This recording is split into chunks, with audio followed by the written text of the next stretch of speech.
بسم الله الرحمن الرحيم. أعوذ بالله من الشيطان الرجيم. بسم الله الرحمن الرحيم. Assalamualaikum warahmatullahi wabarakatuh.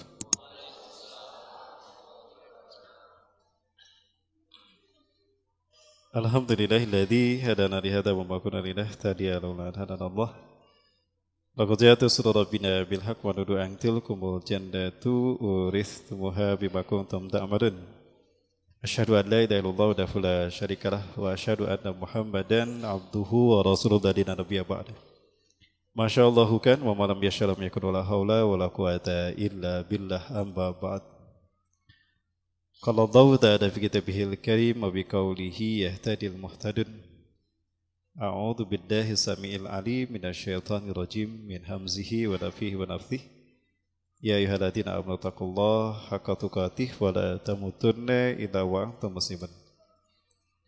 Wa qala fi ayatil ukhra wa tazawwadu fa inna khairaz zadi taqwa wa takun ya ulil albab. Wa qala fi ayatil ukhra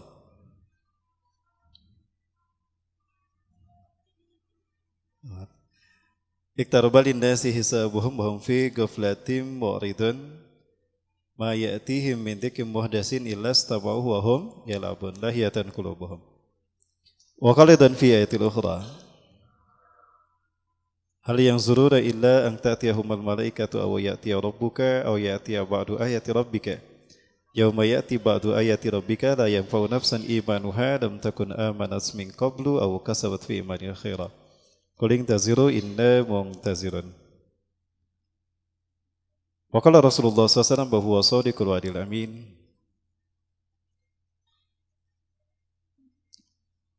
La taqumu sa'atu hatta tara ashra ayatin wa minha khurujud dajjal al-masihid dajjal.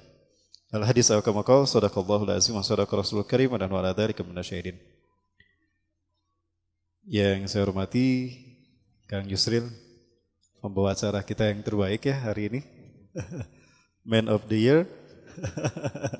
Man of the year insyaallah di tahun ini. Ya. Kemudian juga yang saya hormati owner dan juga pengurus dari Alisatur and Travel, dan juga yang saya hormati Ibu Cucu dan kawan-kawan dari IO, yang saya hormati pengurus Pejuang Quran Community, dan juga yang saya hormati hadirin kaum muslimin dan muslimat, asyabab wal fatayat, mujahid dan mujahidat yang dirahmati Allah. Bagaimana kabarnya hari ini? Sehat? Alhamdulillah, luar biasa, Allahu Akbar. Luar biasa, tadi di jalanan saya sejak ujung Berung sudah cukup padat. Saya padahal sudah ditargetkan bisa sholat asar berjamaah di sini, namun karena di luar dugaan kemacetan ini panjang dan saya akhirnya hanya bisa terlambat, maksud saya datang sampai jam 4 lebih. Dan terima kasih kepada rekan-rekan, pada hadirin sekalian yang hadir menunggu kehadiran saya. Mudah-mudahan kehadiran para muslim sekalian ini benar-benar menjadi kemudahan untuk mendapatkan surganya Allah Subhanahu wa taala. Dan mudah-mudahan kehadiran kita kali ini diberkahi Allah, menguatkan ukhuwah di antara kita serta membuat kita bisa selamat dari berbagai macam fitnah, terutama fitnah Dajjal. Entah sudah berapa kali ya saya membahas Dajjal di sini, dan saya tidak menyangka kali ini pun harus membahas Dajjal kembali nih. Ya. Berapa banyak di sini yang pernah hadir dalam kajian saya sebelumnya terkait dengan fitnah Dajjal? Oh, belum ada ya? Atau baru kali ini semuanya? Oh, baru kali ini. Ya, ada beberapa ya, alhamdulillah. Baik, ibabillah rahmakallah. Terkait dengan Dajjal ini ada banyak ikhtilaf para ulama terkait dengan siapa Dajjal sesungguhnya dan apa itu Dajjal. Ya. Di dalam Al-Qur'an kata Dajjal tidak ditemukan. Ya, tidak ada satu kata pun yang menyebutkan kata Dajjal dimulai dari juz pertama atau surat pertama Al-Fatihah sampai An-Nas, tidak ada. Begitu pula ketika Rasulullah SAW menyatakan dalam sebuah hadisnya, Man qara'a asyra ayatin min awali suratil kahfi usimani Dajjal. Siapa yang membaca 10 ayat pertama dari surat Al-Kahfi, dia akan terbebas dari fitnah Dajjal. Ya, ini pun tidak disebutkan di dalam surat Al-Kahfi kata-kata Dajjalnya. Namun ada satu kisah di dalam Al-Quran, yang kisah ini terkait dengan sosok yang mirip dengan sosok Dajjal. Dan dia bernama Samiri. Ya. Nah, kalau kata Samiri ada dibahas di dalam Al-Quran. Salah satunya adalah di dalam Quran surat Toha. Di dalam surat Toha ayat ke-85 sampai 86. Ya, kita bisa melihat Allah Subhanahu wa taala berfirman. Ini nampaknya terpotong ya.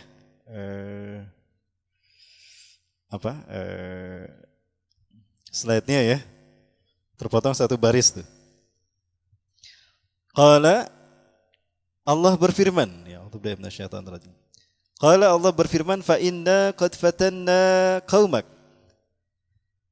mim ba'dika wa adallahumus samiri. Qala Allah berfirman, fa inna, maka sesungguhnya kami qad fatanna, sungguh kami telah menguji kaumaka, kaum Musa, mim ba'dika, setelah engkau tinggalkan mereka. Ya, saat itu Nabi Musa tergesa-gesa ingin mendapatkan wahyu Allah. Yang saat itu dikenal dengan 10 wahyu pertama, 10 Commandment. Ya. Nabi Musa meninggalkan kaumnya di belakang, dan itu dipimpin oleh Nabi Harun alaihissalam, adik Nabi Musa alaihissalam. Ya. Kata Allah, sesungguhnya kami telah menguji kaum Musa setelah engkau tinggalkan, wa adallahum samiri, dan mereka disesatkan oleh Samiri. Nah, di sini Allah menyebutkan Samiri. Sementara di dalam kisah ini, sosok Samiri ini lebih terkait dengan Dajjal itu sendiri. Ya, dari sini kita mengenal Samiri. Ya. Faraja Musa ila qaumihi ghadbana asifa. Maka Musa alaihissalam kembali ke kaumnya dalam keadaan marah yang sangat. Kenapa? Karena Samiri telah menyesatkan kaumnya menyembah patung anak sapi. Ya. Dan ini nampaknya akan terjadi kembali. Di saat Dajjal nanti akan muncul di akhir zaman, Dajjal akan dengan kemampuan sihirnya dia melakukan apapun di luar akal sehat manusia. Salah satunya adalah Dajjal akan datang kepada kalian, kata Rasulullah. Maka setiap kalian akan ditanya tentang siapa dirinya. Ya. Di antara yang akan ditanyakan Dajjal adalah hal tu'minu li anni rabbuka. Apakah kau yakin, kau percaya kalau aku ini Tuhan kamu? Ya. Maka orang ini berkata, andaikan engkau bisa menghidupkan kembali ibuku yang sudah mati, aku akan mengakui engkau sebagai Tuhan. Engkau memang benar Tuhanku jika engkau bisa menghidupkan ibuku yang sudah mati. Duluni aina qabruha. Tunjukkan kepadaku di mana kubur ibumu. Maka dia menunjukkan, ini dia. Ya, hahuwa qabru ummi. Ini dia kuburan ibuku. Maka Dajjal kemudian menghentakkan kakinya dan mengatakan, ya ummah, kumi. Hai ibu, bangunlah kau. Maka kuburannya terbelah dan keluarlah sosok yang pemuda ini mengira itu adalah ibunya. Rasulullah mengatakan, wa huwa ya'taqidu li'annahu ummuha. Li'annaha ummuha. Pemuda ini mengira kalau dia ini ibunya. Rasul menyebutkan mengira. Kenapa? Karena yang muncul itu bukan ibunya sebetulnya. Tapi itu adalah jin yang menjadi hambanya Dajjal yang berwujud menjadi ibunya. Dan sosok ibunya ini berkata, sosok jadian ibunya ini berkata, hai anakku, ya, yakinlah akan kata-kataku, aku ibumu dan dia adalah Tuhanmu, berimanlah padanya. Maka sujudlah pemuda itu kepada Dajjal. Dan ini bukan hanya satu kuburan dan bukan hanya satu orang yang menyaksikan ini. Akan ada banyak mayat-mayat yang bangun dari kubur mereka dan mengatakan kalau Dajjal ini adalah Tuhan kalian. Dan mereka pun beriman. Inilah fitnah Dajjal. Dan yang paling banyak tergoda ini adalah kaum wanita dan para gadis. Makanya kata Rasulullah SAW, jika engkau mendengar Dajjal muncul, berulah engkau kembali ke rumah kamu.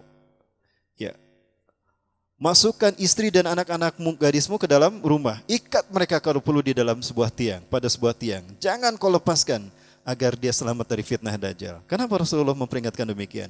Yang paling banyak terkena fitnah Dajjal itu adalah kaum wanita, karena mereka mudah tergiur dan terpesona dengan keindahan fitnah Dajjal.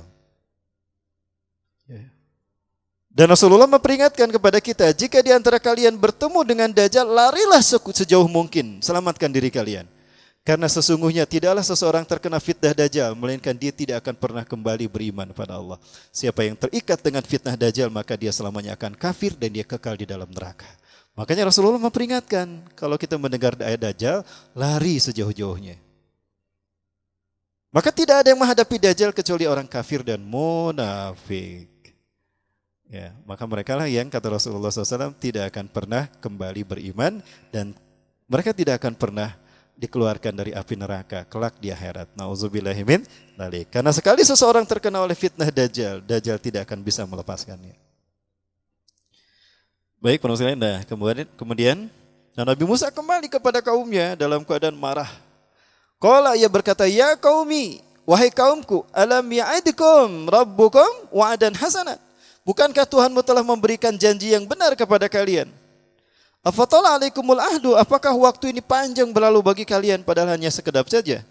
Amaratum ayyaj'ala alaikum ghadabum mir rabbikum, atau kalian hendak sengaja ingin mendapatkan kemurkaan dari Tuhan kalian?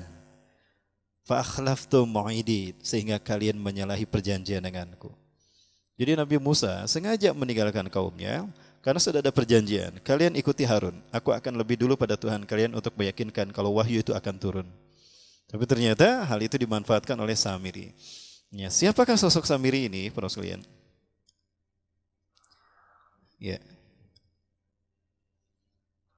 Ya, Samiri. Nah, ini tidak itu potong ya. Siapakah Dajjal itu? Pertama, Dajjal kalau dilihat dari sosoknya dan berdasarkan beberapa nas yang saya baca, ada 3 kitab yang saya baca. Pertama, kitab An-Nihayah fil Fitan wal Malahim, Imam Ibnu Katsir. Kedua, kitab Nihayatul Alam, Misteri Akhir Zaman, Misteri Akhir Dunia, Dr. Muhammad Al-Arifi. Yang ketiga, buku Dajjal akan muncul dari Khurasan. Ya, Abu Fatih Al-Adnani. Yang keempat, Dajjal akan muncul dari segitiga Bermuda, Muhammad Isa Daud.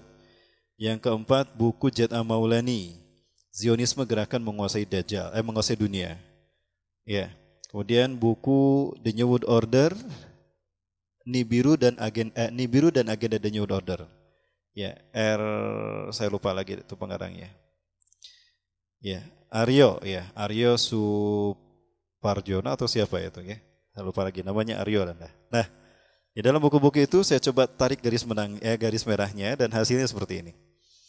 Nah, di Samiroh adalah satu kota yang ada di Palestina. Dan di Samiroh inilah lahir seorang laki-laki yang diberi nama Samiri karena lahir di Samiroh. Imam Bukhari dinamakan Bukhari karena lahir di Bukhara. Namanya Bukhari. Saya lahir di Bandung, Rahmat Baikuni Al-Bandungi. Ada Syekh An-Nawawi lahir di Banten, Al-Bantani. Ya. Yang lahir di Bogor, Ustadz Husni Al-Buguri. Ya. Yang lahir di Cibaduyuti. Nah, seperti itu. Itu dia kauniahkan dengan kota kelahirannya. Nah, Samiri ini juga sama. Disebut Samiri berarti dia orang berasal dari negeri Samiroh. Samiroh ini Palestina. Jadi kalau Dajjal ingin pulang kampung, kemana kalau bukan ke Palestina? Ya. Maka tidak salah dan jangan heran kalau Palestina akan terus berdarah sampai nanti kaum akan membebaskan dari mereka. Siapa yang akan membebaskannya? Ahlu Syam. Kemungkinan ini Ahlu Syam ini adalah mereka yang hijrah dulu, kemudian bersatu dan merebut kembali Syam dan Palestina, Suriah dan Palestina. Yang kedua, Ahlu Khurasan. Dan yang ketiga, Taifah Mansurah. Mudah-mudahan itu kita, insya Allah. Amin.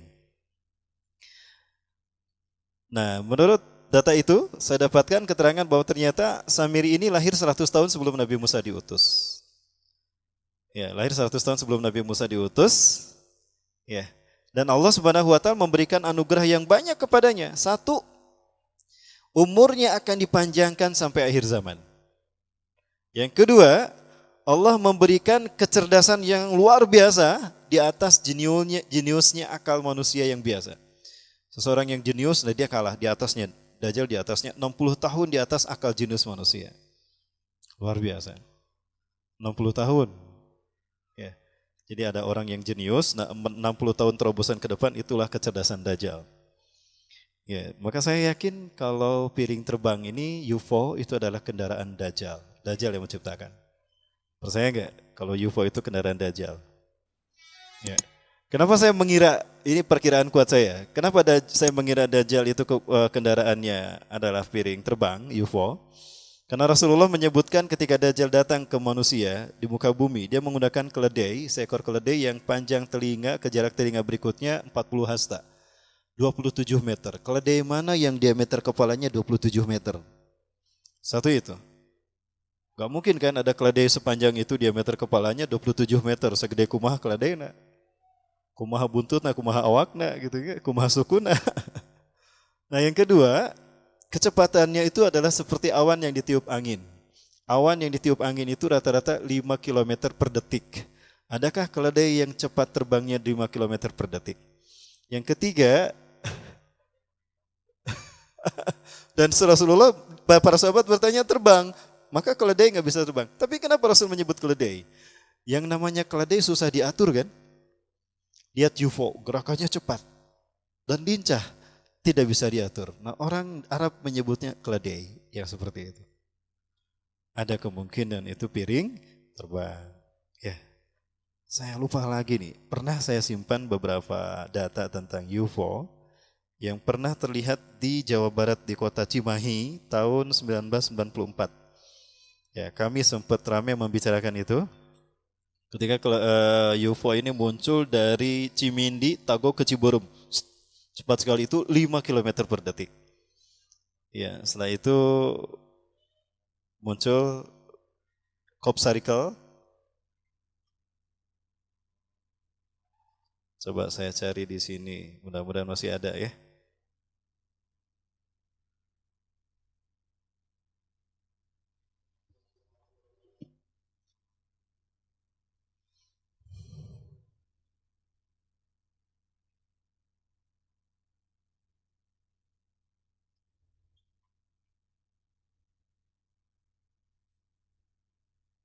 Kebanyakan UFO ini muncul di negara-negara di mana pengaruh Dajjal kuat sebelum kemunculannya nanti. Ya, sistem Dajjal berjalan begitu kuat. Mohon maaf ini tidak ditemukan. Baik, Pak Nabollah, sambil kita menunggu ini. Sampai mana tadi? Keledai, ya. Nah, jadi ada kemungkinan yang dimaksud dengan keledai ini adalah UFO. Apalagi? Yang ketiga, keutamaan yang Allah berikan kepada Dajjal adalah dia bisa melakukan apapun yang diinginkannya dan dia akan melakukan sihir yang sangat luar biasa dahsyat sehingga orang tidak akan mampu menyelamatkan diri dari sihirnya dan apapun yang dia inginkan itu bisa terjadi.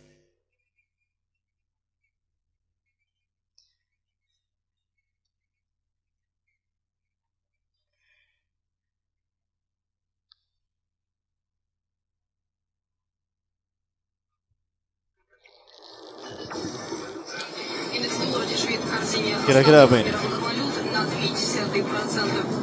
Пара евро-доллар торгуется в отметке 1,4726, соотношение пары доллар-иена 88,14. Barangkali ada yang bisa menunjukkan pada saya.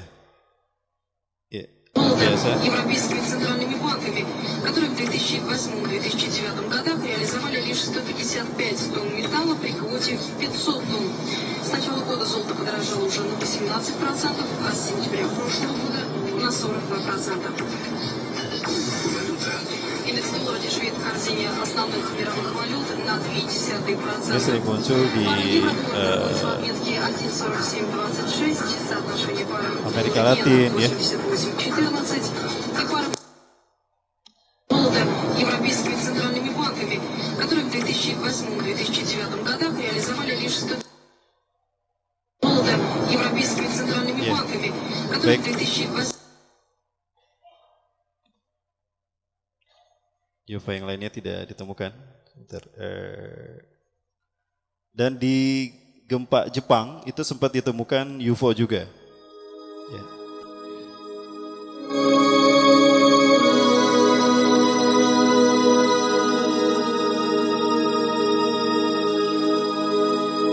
Maaf, film ini tidak.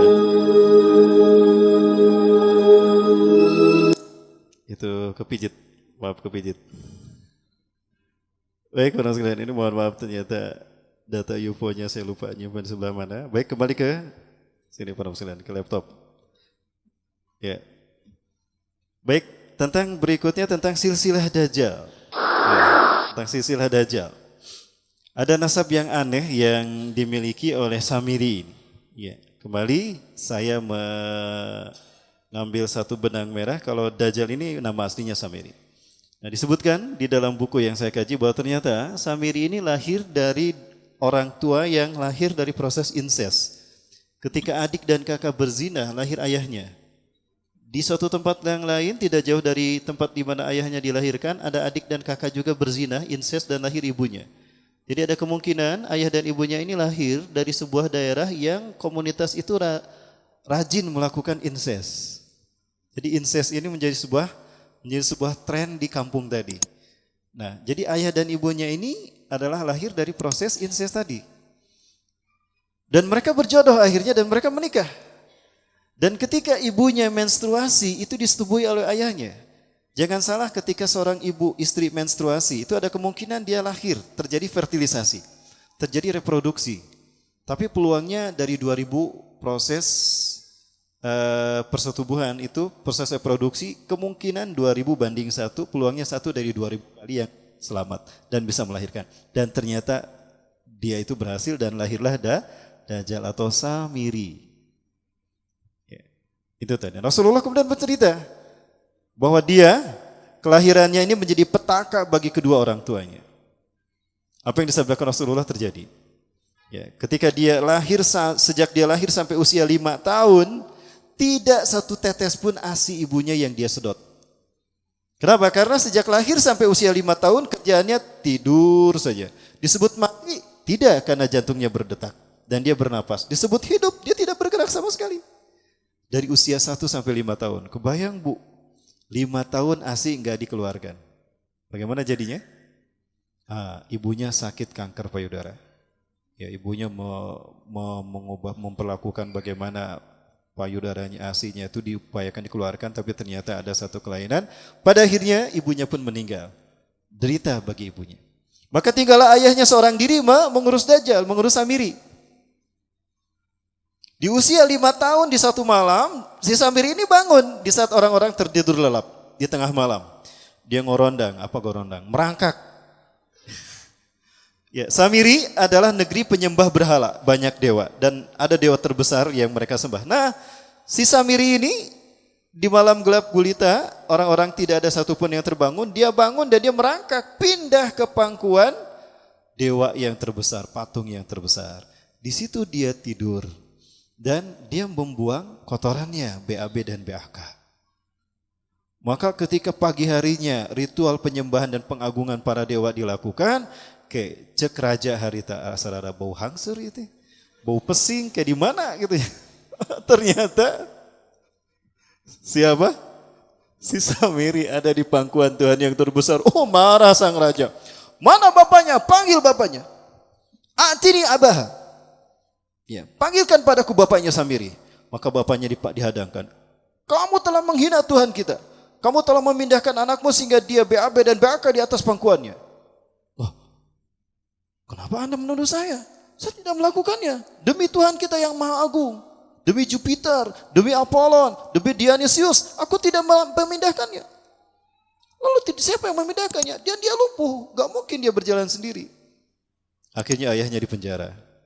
Sampai satu saat di mana ayahnya harus menunjukkan bukti kalau dia tidak memindahkannya. Tapi ayahnya tidak bisa memindahkan. Akhirnya hukuman mati diberikan pada ayahnya. Terbukti apa yang disabdakan Rasulullah. Kelahirannya menjadi petaka bagi kedua orang tuanya.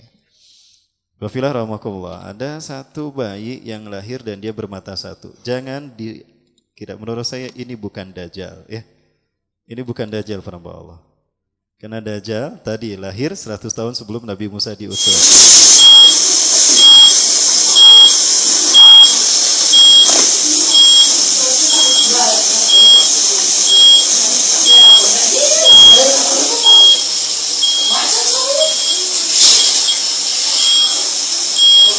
Ada yang bilang ini di Israel, seorang bayi laki-laki lahir dengan mata satu.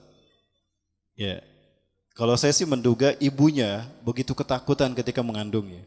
Ketakutan kepada Dajjal. Ya kebayang-bayang we Dajjal teh keur hamil budak ieu. Jadi we anakna matana hiji siga Dajjal. Ya. Dajjal lahir secara normal, ingat. Rasulullah bercerita dia adalah seorang manusia yang lahir secara normal. Dia bermata dua. Ya, kapan Dajjal kehilangan seluruh matanya? Ketika dia disalib di zaman Nabi Isa alaihissalam. Dia kehilangan sebelah mata kanannya karena ditusuk oleh Yudas Iskariot. Oleh Herodes. Oleh Herodes. Saat itu dia berganti nama menjadi Yudas Iskariot. Nanti kita sambung kajian kita ke sana.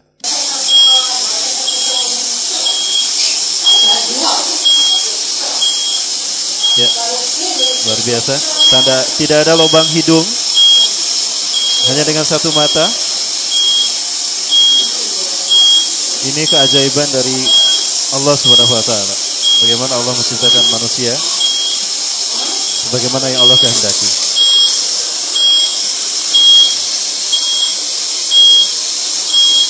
Ada yang sedang hamil di sini? Jangan ngebayangin Dajjal ya. Jangan. Enggak baik, persoalan ini bukan Dajjal, ya. Kembali kepada yang tadi. Nah, ketika dia lahir betul kata Rasulullah. Ya, Rasulullah SAW menyebutkan dia menjadi petaka bagi ayah dan ibunya. Setelah ayahnya dihukum mati, maka Samiri kecil yang usianya 5 tahun ini diasuh oleh raja. Maka dia jadilah peliharaan raja. Namun saat itu Allah sudah murka kepada bangsa Samilah. Allah tidak menghendaki mereka hidup lagi, maka Allah kirim malaikat Jibril dan sepasukan malaikat untuk mengazab mereka. Ingat, malaikat Jibril tugasnya bukan hanya menurunkan wahyu, tetapi juga menimpakan azab kepada jin dan manusia dalam bentuk bencana alam. Habis tuh Samirah. Tapi sebelum Samirah diratakan, Allah menyelamatkan Samiri. Allah memerintahkan Samiri diselamatkan. Maka Jibril pun mengangkat Samiri, baru suku Samirah diratakan. Setelah selesai suku Samirah diratakan, malaikat Jibril menyelamatkan Samiri di sebuah pulau yang dikenal berada di Laut Yaman. Pulau entah berantah. Disitulah Samiri kecil diselamatkan. Dipindahkan ke pulau tadi, karena memang seperti itu. Tidur aja, tidak merasa apa yang terjadi. Dipindahkan ke Pulau Yaman tadi. Maka di Pulau Yaman inilah dia tinggal. Dan Allah kemudian menghadirkan untuknya suatu binatang yang besar. Dakhmatun kabirah allati tusamma al-jassasah. Satu binatang yang diberi nama al-jassasah. Binatang ini bertubuh besar, mamalia berkaki 4. Dugaan saya seperti bison. Ya, seperti bison. Tapi penuh dengan bulu, lebat bulunya. Ada yang menyebutkan berwarna hitam. Dalam hadis Rasul itu disebutnya hitam. Tapi ini ceritanya mauquf. Ya, Tamim Ad-Dari menyebutkan dia berbulu tebal sehingga aku tidak bisa membedakan mana muka, mana dubur. Yang menghadap itulah muka. Apalagi kalau dia bicara bergerak-gerak. Wah, itu mukanya. Dan dia bisa berkata-kata kepada manusia. Nah, binatang inilah yang tugasnya memata-matai Dajjal. Maka dia dinamakan Al-Jassasah. Al-Jassasah itu artinya memata-matai. Mata-mata, spy. Kalau terlihat ada spy, awas aya Jassasah. Ya, mata-mata. Nah, kemudian di pulau itulah Dajjal bangun. Ketika dia bangun, malaikat Jibril sudah menyiapkan makanan untuk Samiri kecil. Lalu dia makan dan tidur lagi. Kerjaannya cuma bangun makan tidur, bangun makan minum tidur, bangun makan minum tidur. Lamun aya rokok harita ngarokok heula meureun. Tapi ku sabab enggak ada rokok, makan minum tidur, makan minum tidur. Begitu. Sampai usianya 100 tahun. Di usia 100 tahun itulah dia mulai melek bangun dan melihat siapa dirinya. Ya. Kaget dia. Ya, di hadapan dia ada Jassasah. Siapa kamu? Oh, Jibril menamaiku Jassasah. Dan tugasku adalah memata-matai kamu. Kenapa kau memata-matai aku? Karena aku adalah pendampingmu. Aku lahir berbarengan dengan kelahiranmu. Aku muncul berbarengan dengan kemunculanmu. Dan aku akan menghilang berbarengan dengan engkau menghilang. Dan di akhir zaman aku akan muncul sebelum engkau muncul. Nah, jadi sebelum Dajjal muncul di akhir zaman, kayaknya zaman kita ya. Kalau muncul zaman kita, sebelumnya akan muncul dulu binatang Jassasah. Dan munculnya binatang ini sebagai tanda ketiga dari 10 tanda besar kiamat. Setelah demikian kemudian, apa ini? Nah, Dajjal di sampingnya melihat kayak seperti ini nih.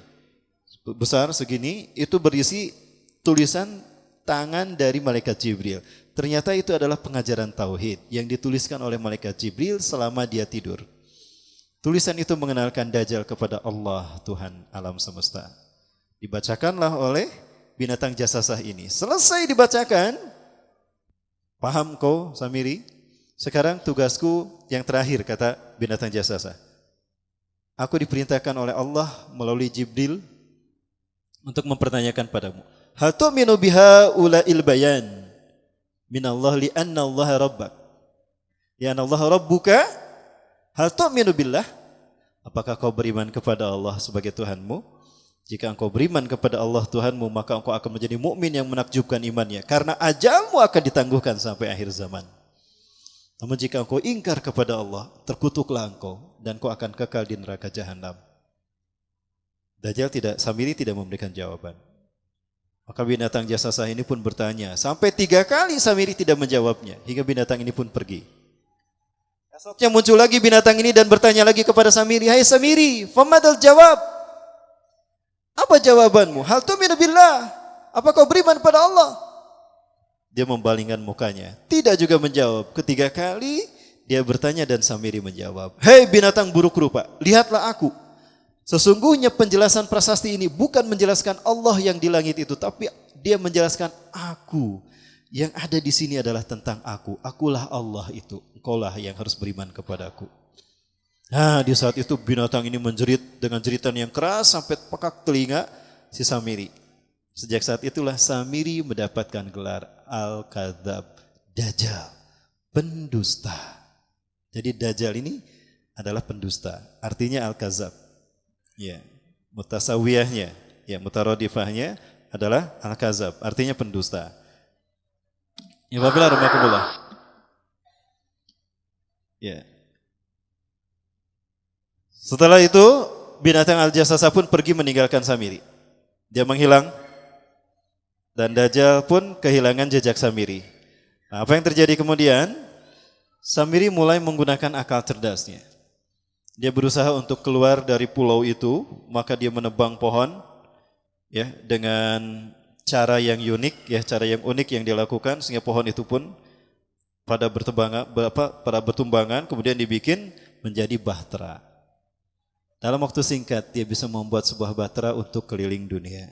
Maka sampailah dia ke pulau demi pulau di mana manusia berada dan dengan kecerdasannya dia mampu mempengaruhi manusia dalam waktu singkat. Dan dia bisa mempelajari budaya dan kultur satu umat, satu kaum. Dan dia bisa dengan secepat kilat mempengaruhi kaum tadi. Maka apa yang terjadi para sekalian? Maka jadilah dia mulai memiliki pengikut. Bagaimana ciri-ciri fisik Dajjal? Kedua matanya normal.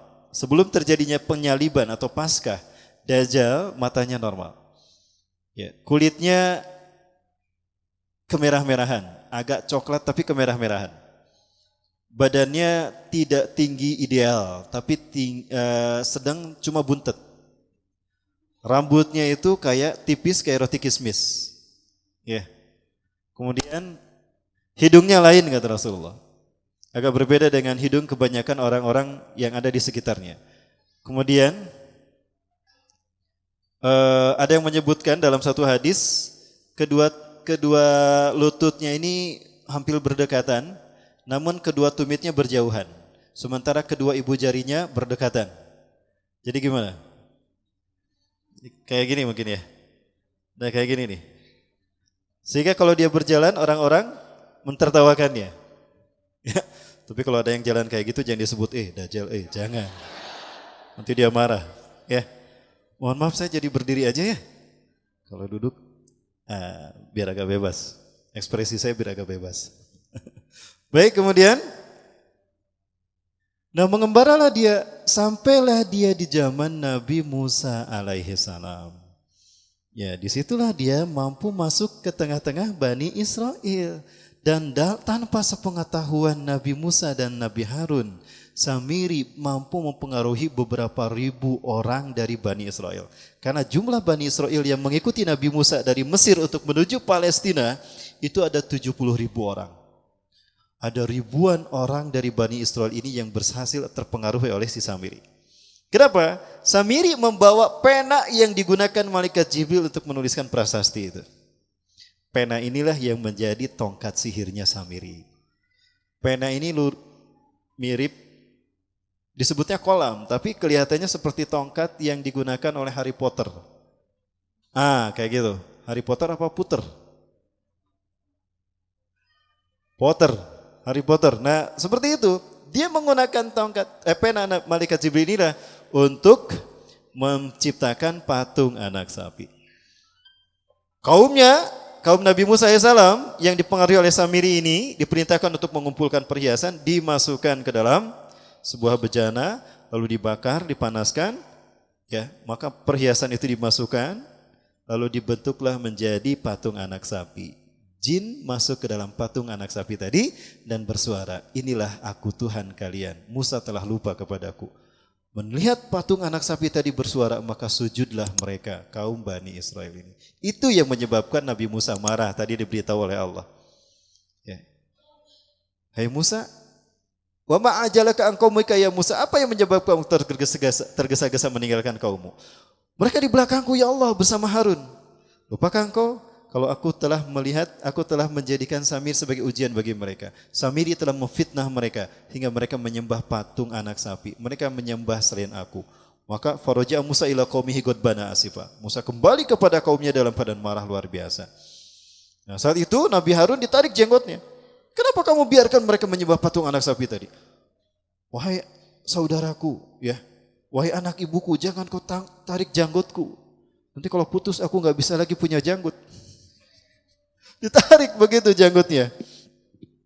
Aku sudah mengingatkan mereka, namun pengaruh Samiri jauh lebih kuat mempengaruhi mereka hingga mereka terpedaya dengan sihirnya. Sekali lagi, Dajjal kata Rasulullah akan mampu melakukan apapun dengan kemampuan sihirnya, sesuatu yang belum pernah kalian bayangkan, dia bisa mewujudkannya. Maka tidak salah kalau manusia cepat terpedaya oleh fitnah Dajjal. Ya. Maka Nabi Musa kemudian mengambil patung anak sapi itu dari si Samiri, lalu dipecahkan. Dilemparkan ke batu keras, lalu pecah.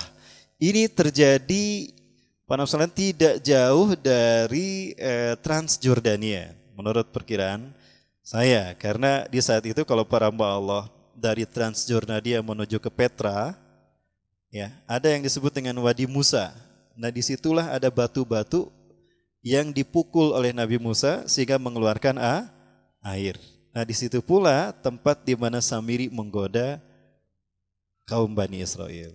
Ya, kalau para hamba Allah melakukan perjalanan umroh plus Aqsa akan sampai ke Wadi Musa. Ya, di sana ada tempat di mana patung itu dihancurkan.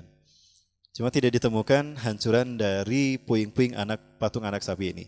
Singkat cerita, kemudian nasi Samiri ini Nabi Musa tidak membunuh si Samiri. Padahal kaum Nabi Musa yang menyembah patung anak sapi ini tobatnya adalah dengan dibunuh. Tapi si Samiri tidak dibunuh. Ya. Qala Musa berkata, "Fadhhab, pergilah engkau hai Samiri itu." Cuma diusir, kenapa tidak dibunuh? Sementara kaum Bani Israel yang menyembah patung anak sapi, tobatnya itu dengan dibunuh oleh orang yang beriman. Oleh Bani Israel yang beriman. Karena ada dalam Al-Quran, Ya Bani Israel adhkuru ni'mati allati an'amtu alaikum fatubu ila bari'ikum faktulu anfusakum. Bertobatlah kalian kepada Tuhan kalian, bunuhlah diri kalian sendiri. Maksudnya yang beriman membunuh yang menyembah patung anak sapi. Karena jumlahnya ribuan, orang-orang yang mau dipenggal kepalanya tidak terima. Maka terjadi perang saat itu, Nabi Musa pun berdoa kepada Allah, Ya Allah, jika hukuman ini tetap kau berlakukan, habis kaumku. Ya, engkau sesungguhnya mereka adalah makhluk hambamu, makhluk yang kau ciptakan. Jika engkau mengampuni mereka, sesungguhnya engkau maha pengampun. Akhirnya Allah menghentikan hukuman tadi. Ya, di antara mereka yang meninggal dari orang beriman itu dicatat syahid. Selesai itu, si Samiri diusir. Nah, lalu Nabi Musa berkata begini, Fadhhab, pergilah engkau hai Samiri, fa innalaka fil hayati, sesungguhnya engkau dalam kehidupan dunia ini, angtakulu akanlah hanya mampu mengatakan la misasa, janganlah engkau menyentuh aku. Kata siapa?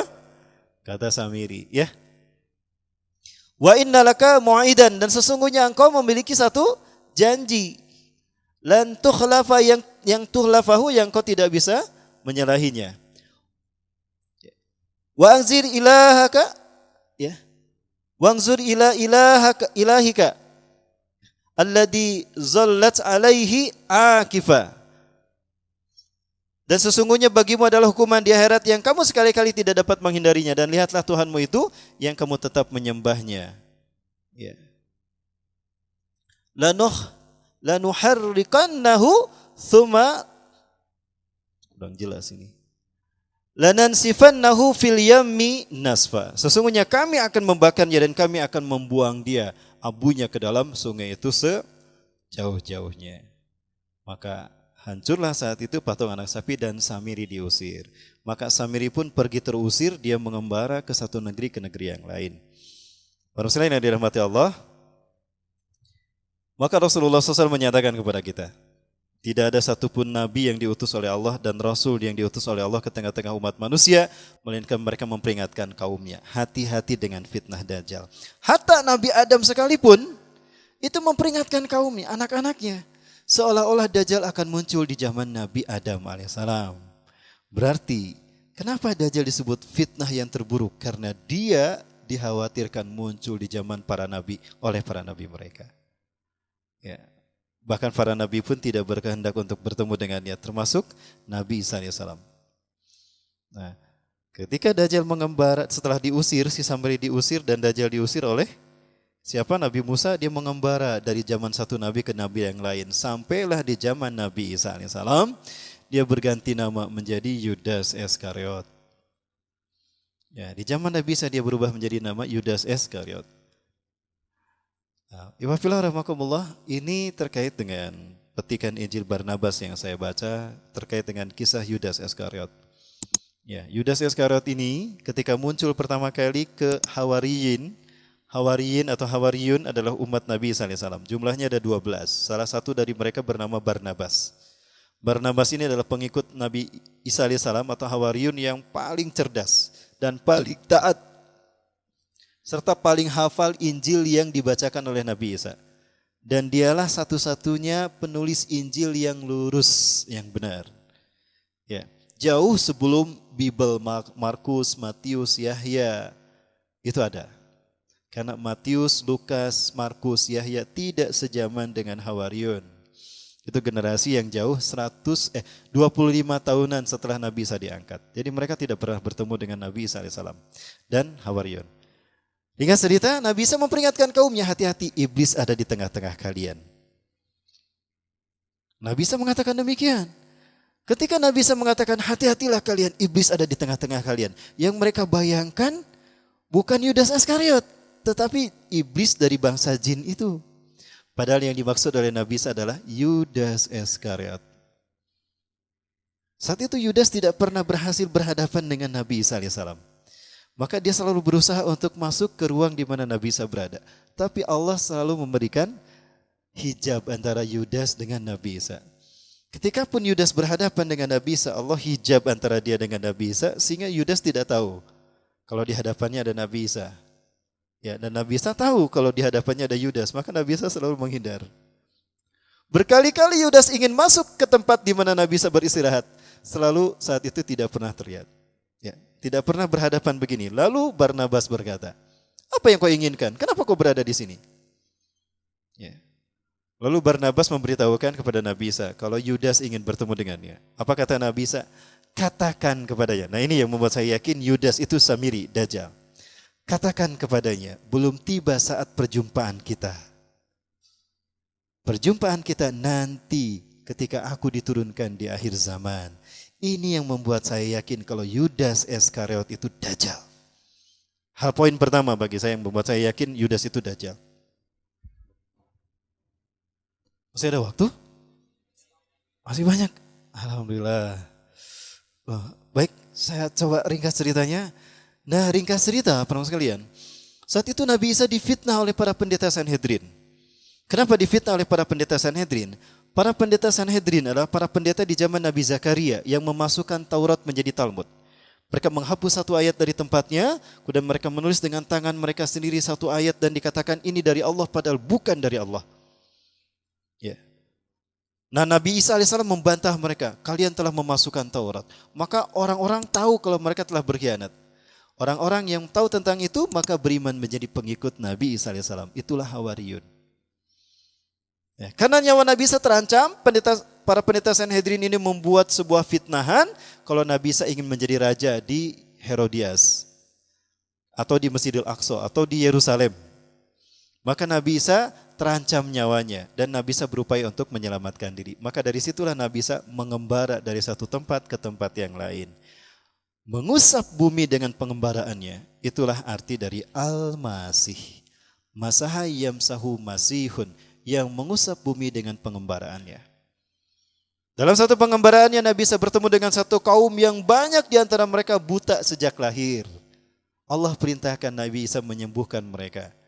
Maka Nabi Isa mengusap mereka dengan mengucapkan Bismillahirrabbilalamin. Bismillahirrahmanirrahim. Maaf. Bismillahirrahmanirrahim. Rabbil alamin. Ya. Sekali sebutkan begitu, sembuh tuh. Maka mereka bertanya, bagaimana engkau bisa menyembuhkan aku? Bukan aku yang menyembuhkan adalah Allah Tuhan kalian. Siapa Allah itu? Nah, diterangkan. Maka berimanlah mereka. Di antara mereka yang menjadi pengikut Nabi Isa bertambah satu persatu. Pada akhirnya jumlahnya 12. Ada di antara mereka yang punya penyakit sopak belang. Diusap dengan tangan Nabi Isa alaihissalam maka kemudian menjadi sembuh. Mereka pun beriman. Nah, ada yang sudah meninggal dunia. Saat itu ada fitnah yang terkait dengan orang yang meninggal dunia ini. Dia harus dihidupkan demi menyelesaikan masalah.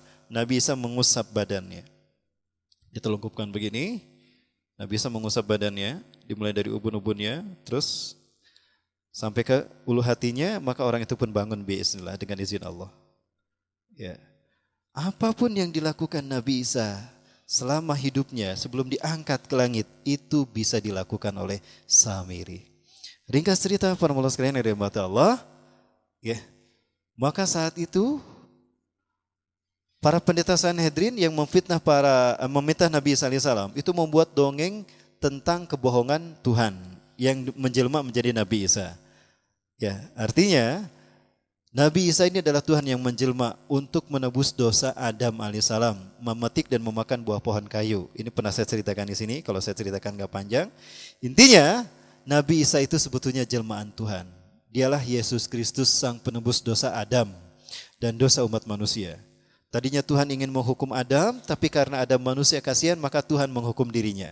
Maka Tuhan lahir dalam wujud Yesus Kristus untuk menebus dosa manusia. Dialah Isa bin Maryam.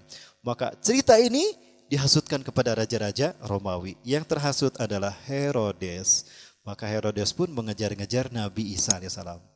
Sampai di tempat Nabi Isa akan ditangkap, Allah memberitahukan kepada Nabi Isa kalau akan ada penangkapan oleh Herodes dan tentara Romawi juga para pendeta Sanhedrin. Ringkas cerita, Nabi Isa kemudian berkata, kelak di antara kalian, hai Hawariyun, umatku, akan ada orang yang berkhianat kepadaku dan dia menggantikan tempat kedudukanku. Yang hafal dan ingat dengan kata-kata Nabi Isa ini adalah Yudas Iskariot. Maka apa yang terjadi? Kemudian Nabi Isa berkata, sembunyilah kalian, Herodes dan pasukannya akan datang menyangkap kita. Semuanya sembunyi termasuk Nabi Isa. Ya. Saat itu Herodes datang dan pasukannya diikuti oleh para pendeta Sanhedrin dan berkata, Herodes, aku tahu kalian bersembunyi di sekitar sini. Begini saja, sebelum aku tangkap kalian, aku akan memberitahukan dengan bijak. Siapa di antara kalian yang berani memberitahukan di mana Al-Masih bersembunyi, aku akan mengangkat dia sebagai patih kerajaanku. Yang kedua, aku akan memberikan sepertiga dari harta kerajaan Herodes. Yudas Iskariot butuh kekuasaan untuk mempengaruhi manusia. Dan dia butuh kekayaan untuk keliling dunia. Maka Yudas keluar. Menghadap ke Herodes, memberitahukan di mana Nabi Isa bersembunyi. Dia berkhianat kepada Nabi Isa. Tadi apa kata Nabi Isa? Kelak di antara kalian ada orang berkhianat kepadaku. Maksudnya, memberitahukan di mana Nabi Isa bersembunyi. Dan dia akan menggantikan tempat kedudukanku. Artinya, di tiang salib. Ikuti aku, kata Yudas. Ketika mau masuk ke tempat Nabi Isa bersembunyi, Allah berfirman kepada Nabi Isa. Surat Ali Imran ayat ke-55. Ya. Apa itu ayatnya? Ya ini. Izqalallah, dan ingatlah ketika Allah berfirman, "Hai Isa, sesungguhnya aku akan menidurkan kau." Surat Al-An'am ayat ke-60.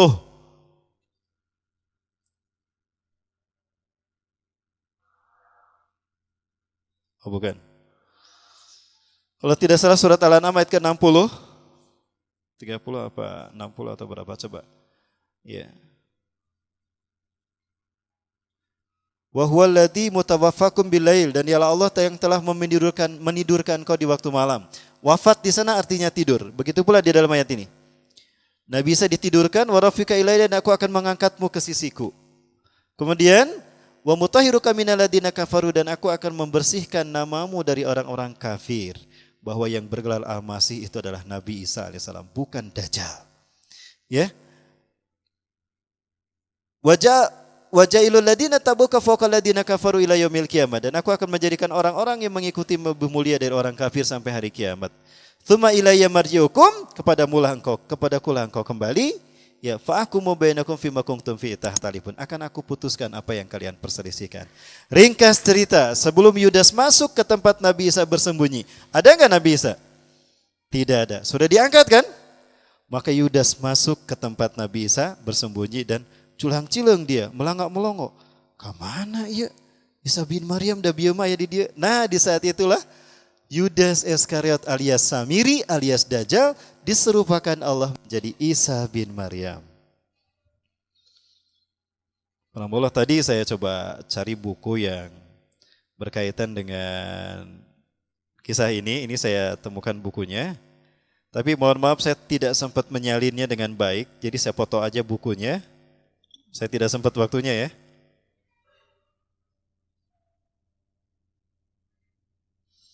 Ini dia.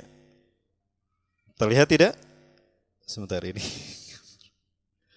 Sebentar. Aduh ini FNF6.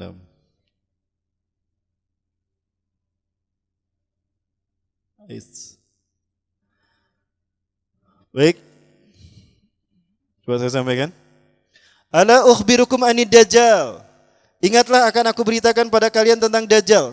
Hadisan tentang satu perkara terkait dengan Dajjal. Ma haddatsahu nabiyyun qaumah, yang belum pernah disampaikan oleh seorang nabi pun kepada kaumnya. Ya.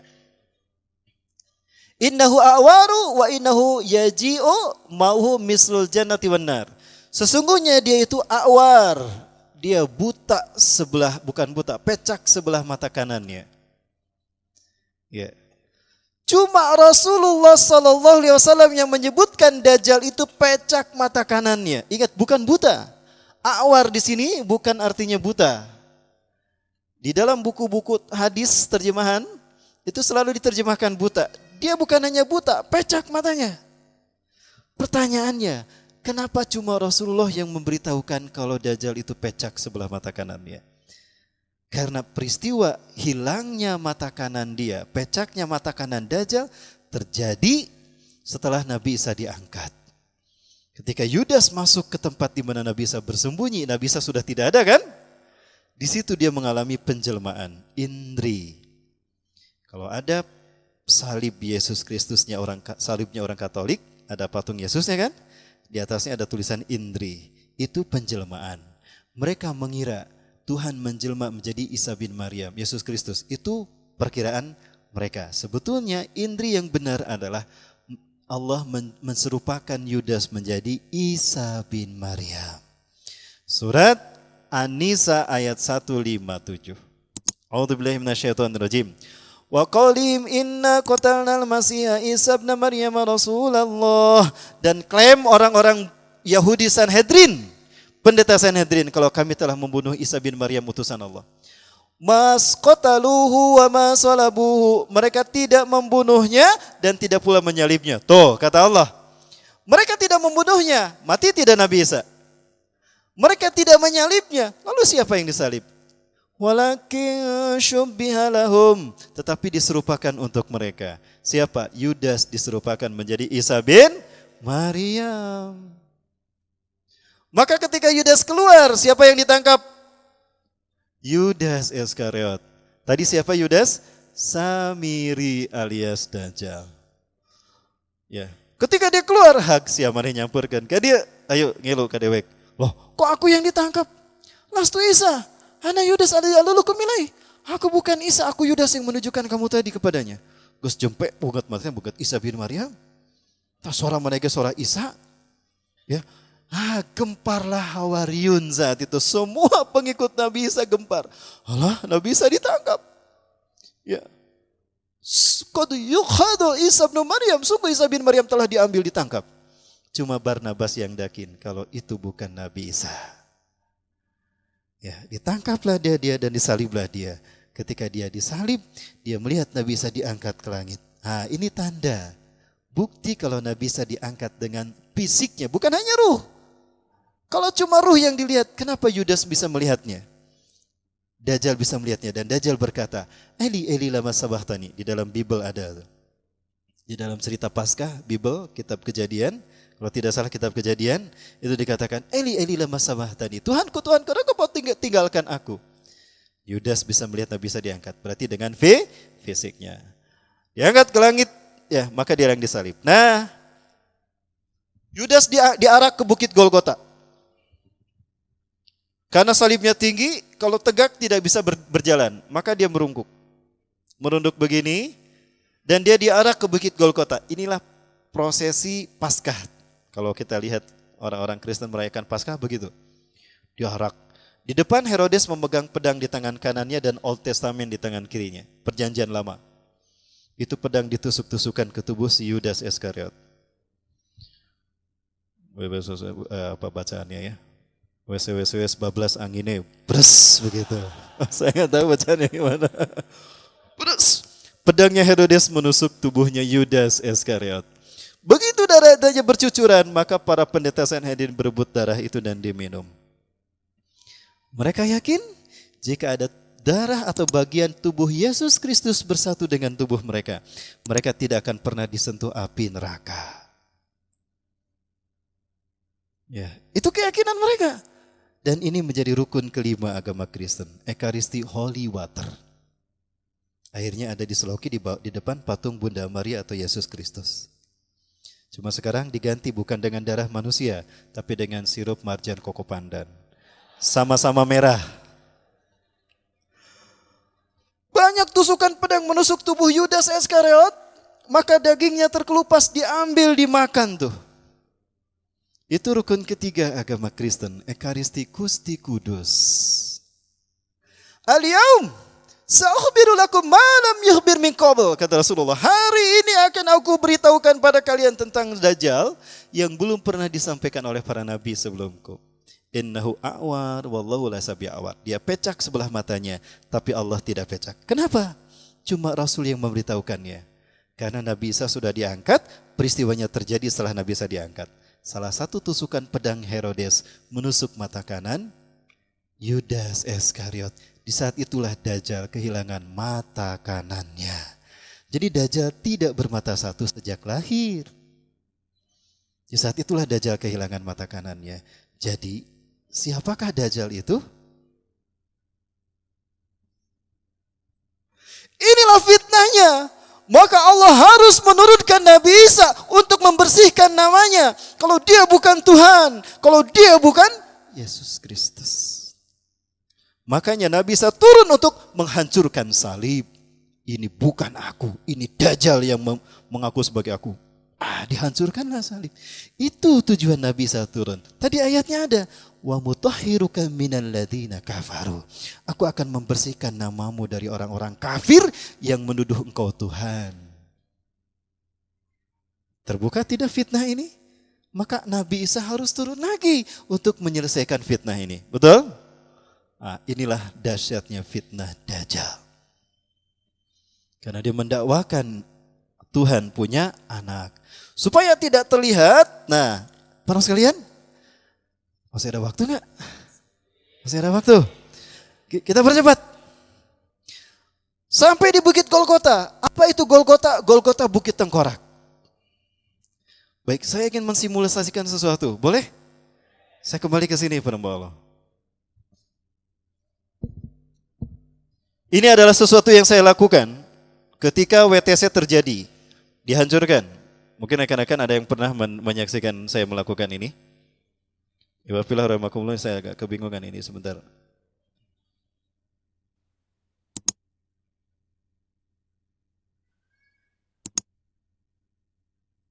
Baik. Ya alhamdulillah. Pernah ada rumor yang beredar, ini rumor ya, tapi rumor ini menarik. Yang beredar di Boston. 1 minggu setelah WTC dihancurkan, rumor ini sampai ke Indonesia. Di mana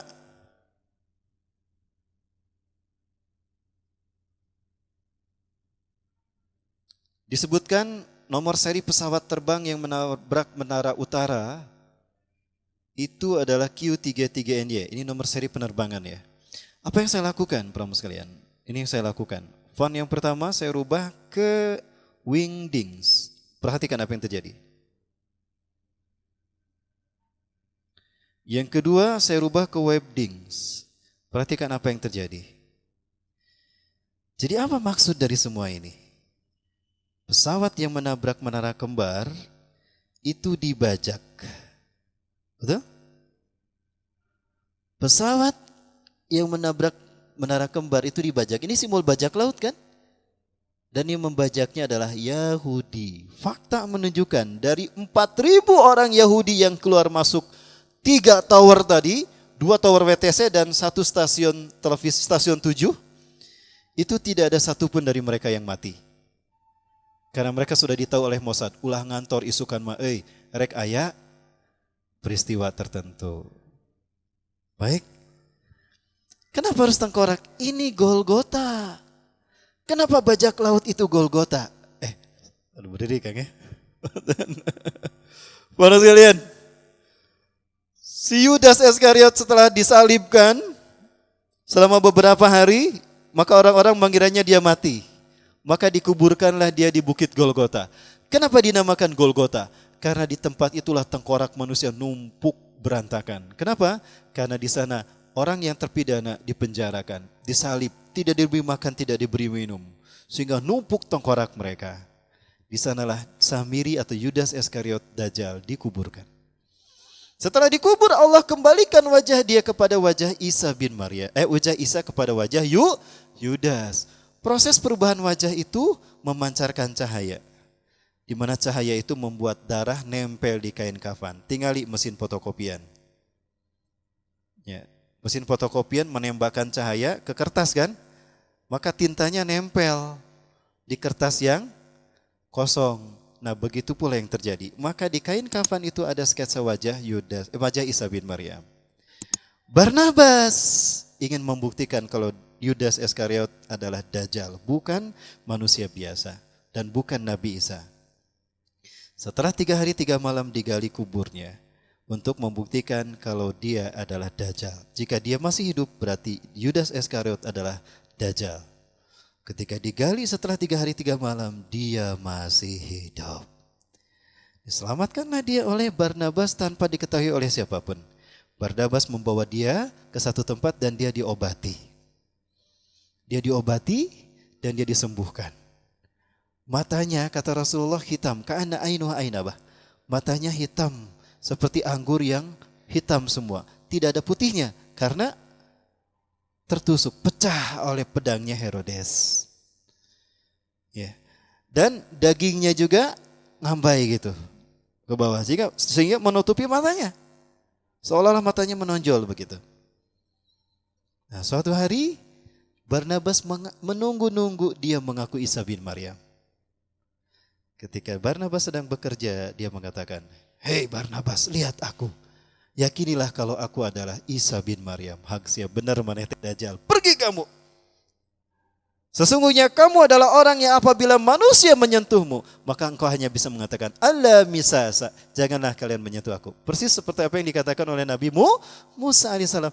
Kenapa Yudas Iskariot tidak dibunuh oleh Barnabas? Karena yang membunuhnya Nabi Isa alaihi salam di akhir zaman. Maka pergilah dia mengembara, dia menyesatkan kaum demi kaum, sampai bertemu dengan iblis di segitiga Bermuda. Iblis Ajazil itu membangun istana di atas segitiga Bermuda. Satu area lepas pantai di Samudra Atlantik yang menghubungkan 3 titik. Puerto Rico, Florida, dan Bermuda. Florida artinya tanah Tuhan. Bermuda. Wilayah inilah yang menjadi misteri. Apapun yang lewat, kapal laut, kapal selam, kapal terbang, hilang tanpa jejak. Ya. Disitulah iblis membangun sigasananya. 2/3 di bawah permukaan air laut, 1/3 di atas permukaan laut. Samiri pengembaraannya sampai ke sana. Sebelum Samiri mengembara, dia bersama pengikutnya membuat kapal. Kemudian pengikutnya bertanya, wahai paduka Tuanku Samiri, wahai Jack Sparrow. Loh, bagaimana Samiri menutup identitasnya? Dia tutup mata kanannya. Ada yang bilang dia tetanus mata tangan kanannya karena dipakutnya, disalibnya kan dipaku. Tetanus, dipotong tangan kanannya, diganti dengan. Dan dia menutup wajahnya yang rusak karena tusukan pedang dengan topi. Dan ada lambang tengkoraknya, Golgota, tempat di mana dia dikubur. Jadi sah Jack Sparrow? Paduka Tuanku, kemana kita akan belayar? Kita akan keliling dunia. Wahai paduka Tuanku, kita tidak punya perbekalan. Bagaimana kita bisa keliling dunia? Gampang. Coba lihat, banyak kapal-kapal yang berlalu lalang. Mereka membawa perbekalan logistik. Kita bajak kapal mereka, kita rampas logistik mereka. Jadi siapa dia? Bajak laut. Lihat simbol bajak laut siapa? Ini bukan simbol cahaya, tapi ini adalah simbol pedangnya Herodes yang menusuk mata kanan Yudas Iskariot. Dialah Dajjal. Inilah konsep Dajjal yang coba saya rumuskan dari berbagai macam referensi. Tapi sekali lagi, ini wacana. Ini debatable, silakan. Debatable. Ustadz mah nyocok-nyocokun. Dan memang begitu ya. Bagaimana lalu kita memahaminya sehingga dia menjadi fitnah yang nyata? Bagaimana kita memahami fitnah Dajjal kalau tidak dengan cara demikian? Baik, ikhwan fillah rahimakumullah. Sampailah dia di segitiga Bermuda. Pengikutnya pingsan selama 40 hari 40 malam. Dan selama 40 hari 40 malam Dajjal berada di istana iblis di segitiga Bermuda. Di saat pertemuan pertama, iblis mengatakan, Samiri, kemari Sam, kadihe Sam. Sam itu Samiri. Hari ini adalah hari yang aku tunggu-tunggu. Sejak aku diturunkan dari surga ke dunia, di mana aku dipertemukan dengan saudara kembarku. Panggillah dia oleh kalian sebagai Paman Sam. Apa yang kita pikirkan ketika kita mendengar kata Paman Sam? Amerika. Jadi Amerika adalah negara bentukan Dajjal. Percaya tidak? Mulai dari set plan, penologinya, tata kotanya, mulai nama-nama kotanya, mulai dari sok kesombongannya, mulai dia mengaku polisi dunia, mulai dari veto Amerikanya. Kenapa Amerika ditakuti dunia? Bukan Amerikanya, tapi who was behind American. Dajjal. Maka jika Dajjal mengatakan sesuatu untuk kepentingan Israel, wajar. Amerika dan Israel sama. Dua-duanya adalah hambanya Dajjal. Dua bangsa penyembah Dajjal. Inilah musuh kita yang akan kita hadapi di saat Dajjal fitnahnya muncul. Baik, para muslimin yang dirahmati Allah. Coba lihat yang ini. Ya. Mohon maaf saya ke sini lagi. Ya. Wa innahu yaji'u ma'u mislul jannati wan nar. Dan sesungguhnya dia akan datang membawa sesuatu mirip api dan mirip surga dan neraka. Fallati yaqulu innahal jannah, adapun sesuatu yang dikatakan dia itu surga, hiya naru, dia adalah neraka. Wa inni anzartukum bihi. Apa yang kamu lihat di tangan kanannya itu seperti air, itu bukan surga kalian, itu neraka kalian, jangan kalian ambil. Ingat Rasulullah menyebutkan, kemampuan sihir Dajjal akan membuat manusia melihat di tangan kanan Dajjal itu air atau surga, itu adalah neraka kita, jangan kita ambil, kata Rasulullah. Dan apa yang dilihat manusia nanti di tangan kiri Dajjal seolah-olah dia adalah api, itulah air bagi kita, itulah surga kita. Maka masuklah ke dalamnya, kamu tidak akan kepanasan di dalamnya. Apa maksudnya? Dajjal akan datang di akhir zaman membawa sistem, apa yang ada di tangan kanannya adalah sistem manipulasi. Di mana orang melihat tempat-tempat maksiat itu sebagai tempat yang enjoy, yang menyenangkan. Siapa yang tidak tertarik ketika masuk ke diskotik, ke pub, ya, ada gadis-gadis cantik, seksi, ada main biliar, ada games, ya, di sana ada minuman keras, orang enjoy di sana. Itulah neraka, air yang dibawa di tangan kanan Dajjal, neraka bagi kaum muslimin. Dan apa yang kau lihat api di tangan kirinya, itulah tempat kalian, itulah surga kalian. Apa maksudnya? Masjid, tempat kajian-kajian keislaman. Ya. Dan nanti ketika Dajjal akan muncul, masjid ini dikatakan sebagai tempat yang menakutkan. Hati-hati, jangan datang ke masjid itu. Itu banyak teroris di sana. Komo anu ceramah na Ustadz Rahmat Baikuni, Mbak. Awas, bisa ditewak ku intel. Orang dibikin takut datang ke kajian.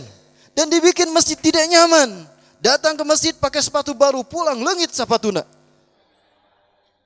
Jadi orang tidak nyaman. Itulah neraka yang dibawa di tangan kiri Dajjal. Tapi itulah surga kalian. Masukilah dia. Kalian akan nyaman di dalamnya. Terbukti tidak? Hari ini sistem sudah seperti itu. Berarti ini adalah sistem Dajjal. Berarti Dajjal sebentar lagi akan datang. Maka tidak salah kalau Syekh Sud As-Sureh mengatakan Dajjal akan muncul di zaman kita. Saya yakin Dajjal akan muncul di zaman kita. Bahkan pemuda yang akan dibunuh Dajjal pun sudah ada sekarang kan. Dan dia berusia 14 tahun sekarang. Kemungkinan tahun 2024 dia akan dibunuh oleh Dajjal. Baik, satu tayangan sebelum saya tutup. Tayangan tentang pemuda. Ini mohon maaf sebetulnya sudah saya perlihatkan. Ada banyak yang belum lihat di sini ya. Baik, saya putar kalau begitu. Kang, punten saya kembali lagi ke kursi. Terakhir ya Kang Gisri ya.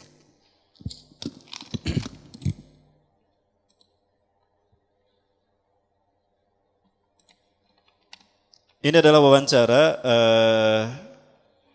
seorang syekh dari Palestina yang dia tinggal di Arab Saudi, di Amerika Serikat, dan dia ketika di Palestina cerita tentang seorang bayi yang lahir dan bisa berbicara ketika baru dilahirkan. Dan ini adalah bayi yang keempat yang bisa berbicara dalam buayan. Setelah Nabi Isa, bayi Ashabul Ukhdud, bayi pendeta Jurid, dalam cerita pendeta Jurid, dan ini bayi yang keempat. Dan dialah pemuda yang akan dibunuh Dajjal, menurut pengakuan Syekh ini.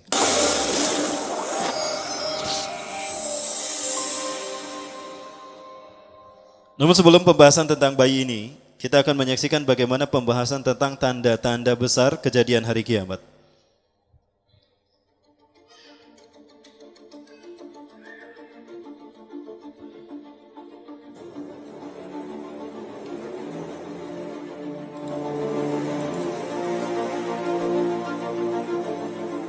I mean, it's very interesting. Let's look at the spider's web. So, they've created a worldwide web. It's a Bayt al-Ankabut. That's what they call it. In Arabic, worldwide web is al-Bayt al-Ankabut al-Alami. And Allah says it's the flimsiest of houses.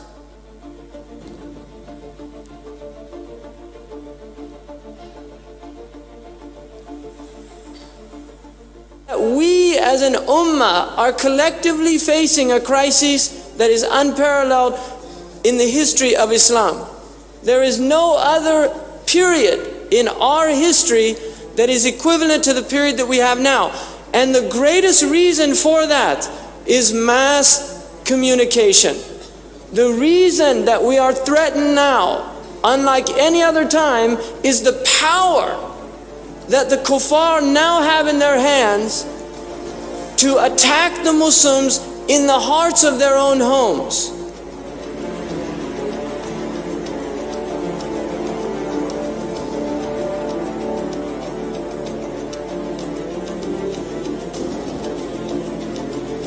Saat Dajjal muncul, teknologi sudah hilang. السلاح ده مختلف قد يكون له أكثر من معنى أو مراد والله سبحانه وتعالى أعلم بمراد نبيه صلى الله عليه وآله وسلم قد يكون عبر النبي صلى الله عليه وسلم عن السلاح بسلاح عصره بسلاح زمانه هذا قول ولا ينبغي أن نقلل من قدره بل هو القول المختار عند الكثيرين والقول الآخر قد تتعطل هذه الأسلحة. كيف بس يا عم الشيخ ما تكلمنا كلام عقلاء؟ يعني احنا مش دراويش برضه، تعطل ايه الآن سبحان ربي العظيم، تعلمون جميعا أن هذه الأسلحة الآن وأن جل ما في الكون وفي الأرض يتحرك بالكمبيوتر. ولعلكم تذكرون أن نوعا من أنواع الفيروسات قد أصاب جهازا يعرف بالجهاز البيجر في ولاية من الولايات الأمريكية، فتعطلت الأجهزة في هذه الولاية بكاملها حين أصيب الكمبيوتر الرئيسي بفيروس من هذه الفيروسات. وأشعة جامايكا ربما منكم من قرأ أو سمع إلى آخره، لكن أنا لا أجزم بشيء من هذا، إنما أنا على يقين مطلق بأن الله جل وعلا سيهيئ الكون لمراده. Jadi Dajjal akan muncul ketika teknologi hilang. Akan ada benda langit yang datang menghampiri tata surya kita. Absolute dependence on technology, a flawed system. Another thing that is very possible scenario is any close meteor to the Earth that creates a strong magnetic field can completely destroy all of their computer systems. In other words, you have to realize that their power is very, very flimsy. It's just like that web. That's their problem. All of their guided missiles, all of their tanks, it's all computerized technology now. All of it. If the Muslims, if they were attacked like man to man, you see, they can defend themselves. I really think that, it's amazing that this whole system of technology would seem so profound. In California, lights went out for 4 hours because the computer misread a code, and lights went out in all of Northern California for 4 hours, and people were fighting at the McDonald's. That's 4 hours.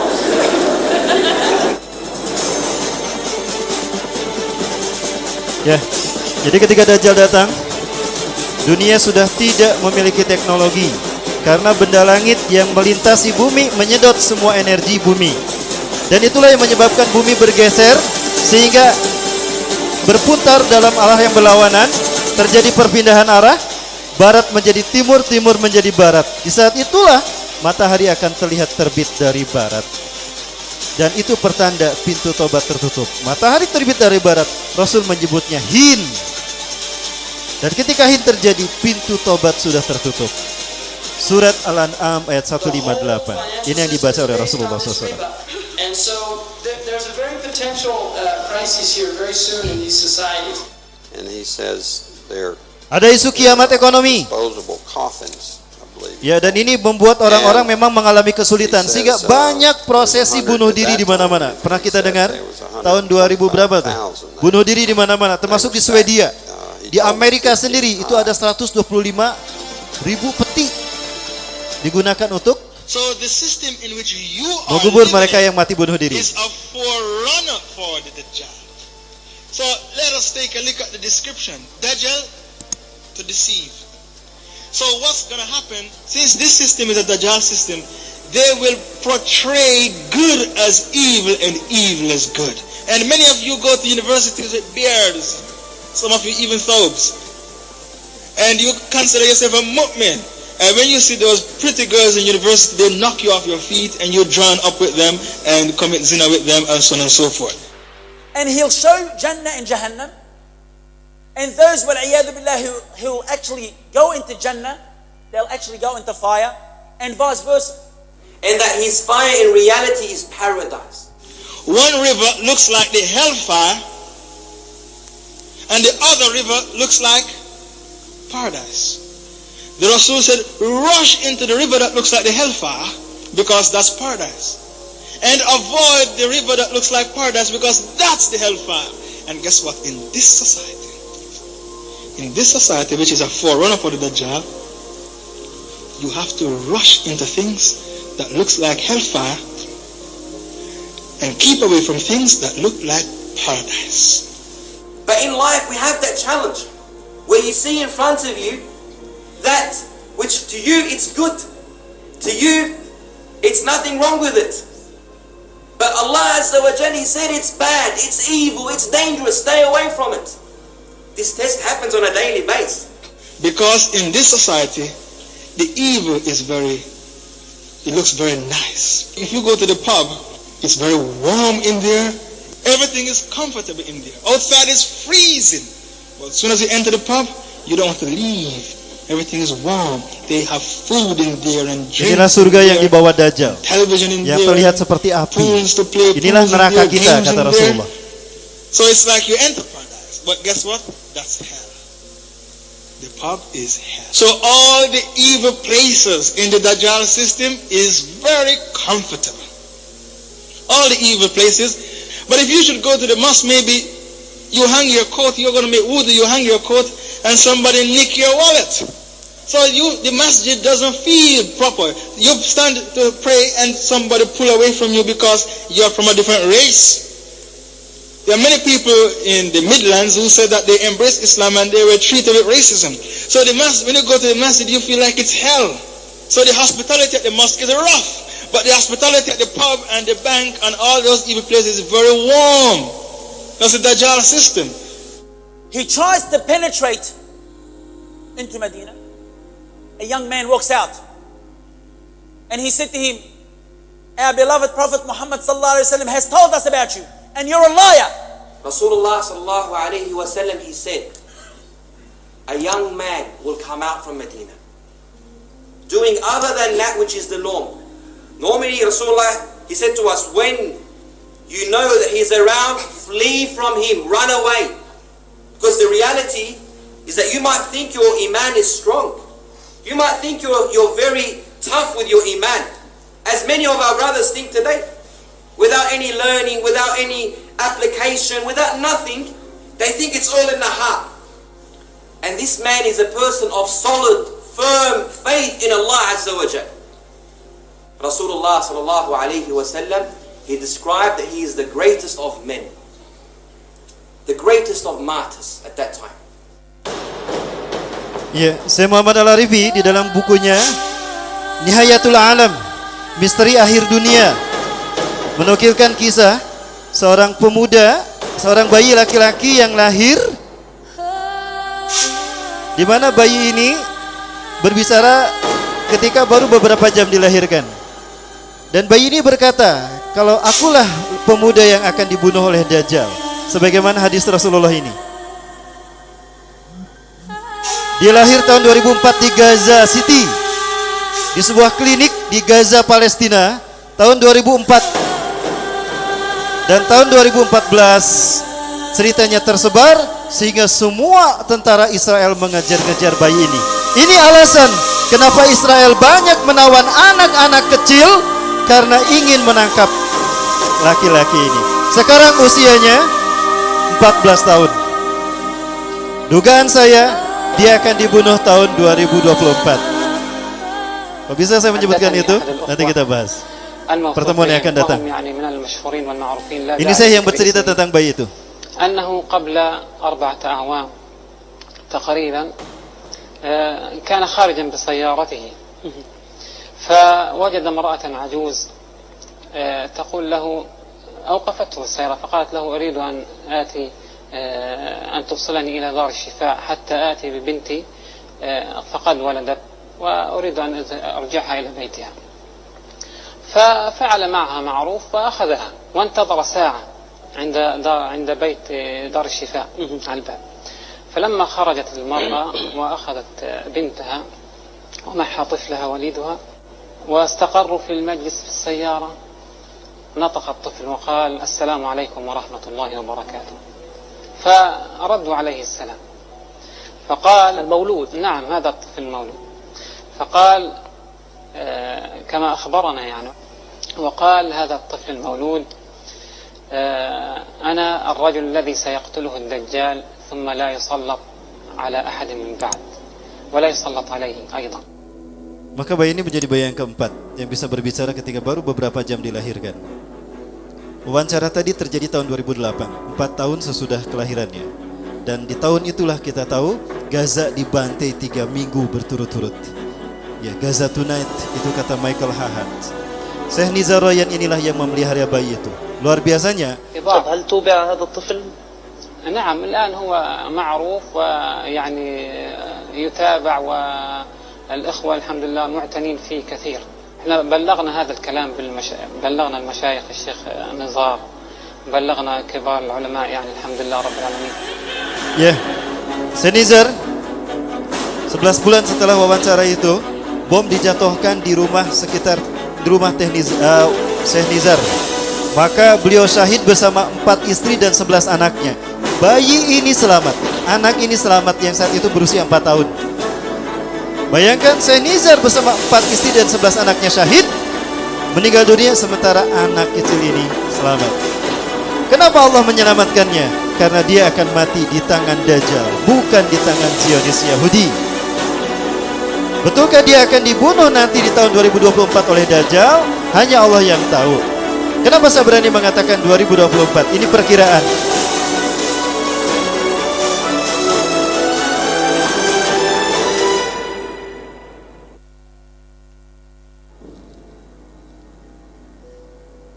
Tolong di-pause dulu sebentar Bapak Ibu sekalian. Pause dulu rekamannya, nanti dilanjut lagi. Rasulullah SAW menyebutkan, setiap 100 tahun sekali akan ada muncul mujadid pembaharu yang akan membuat Islam satu berkuasa di muka bumi seluruh dunia. Inna Allah yab'asu min hadhil ummah ala ra'si kulli mi'ati sanah man yujaddidu dinaha. Sesungguhnya Allah akan mengutus dari umatku ini seorang laki-laki yang akan menjadi pembaharu yang akan membuat Islam bersih dari paham sesat dan Islam akan berkuasa di muka bumi seluruh dunia 100 tahun sekali.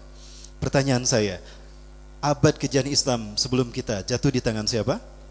Turki Utsmani. Turki berakhir di tahun 1924. 100 tahun kemudian tahun berapa? 2024. Apakah di tahun 2024 ini Islam akan zohir?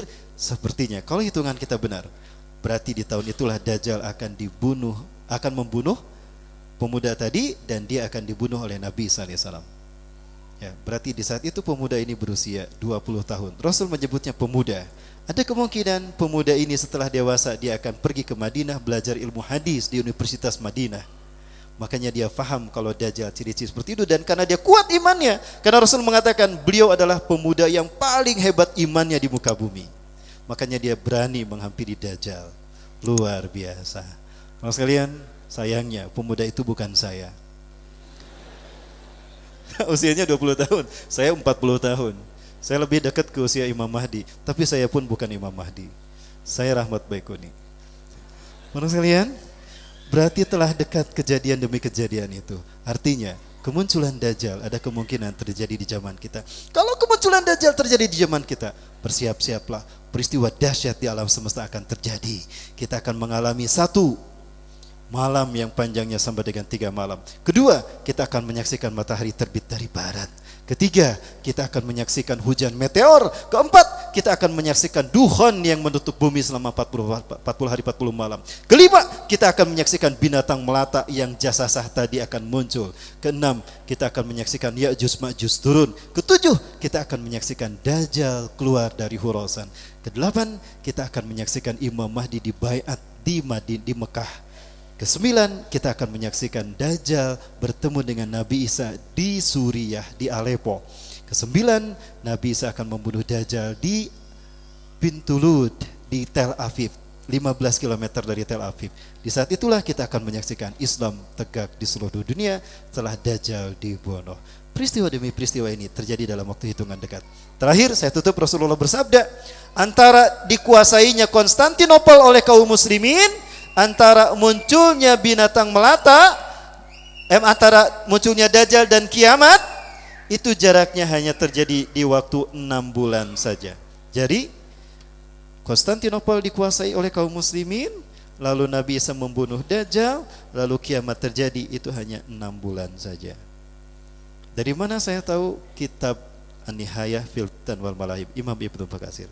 Cuma ada satu hadis lagi yang menyebutkan bukan Sittata syahr, tapi sittata sanah, 6 atau 7 tahun, antara 6 sampai 7 tahun. Mana yang benar? Hanya Allah yang maha tahu. Iwafilah artinya itu semua telah dekat kepada kita. Berarti zahirnya Islam tidak lama lagi. Kalau Islam berarti kiamat telah dekat. Siap menyambut kebangkitan Islam? Insya Allah. Berikutnya kita akan bicara tentang mimpi Palestina Indonesia disebut Rasulullah SAW dalam mimpinya. Betulkah Rasulullah menyebutkan di dalam mimpi 5 orang pemuda Palestina bahwa kita yang akan membebaskan Palestina? Tunggu episode yang akan datang. Tetap bersama saya di Masjid Trans Studio Bandung. Terima kasih. Jam tayangnya ini nih, jangan lupakan. Ya, hadir di jam yang sama bersama saya. Tetap dalam kajian bersama Alisa dan yang lainnya. Terima kasih. Ya, terima kasih juga pada Alisa Tur. Terima kasih kepada teman-teman dan juga Kang Yusril dan juga kepada Trans Studio Bandung. Sukses selalu untuk semuanya. Assalamualaikum warahmatullahi wabarakatuh.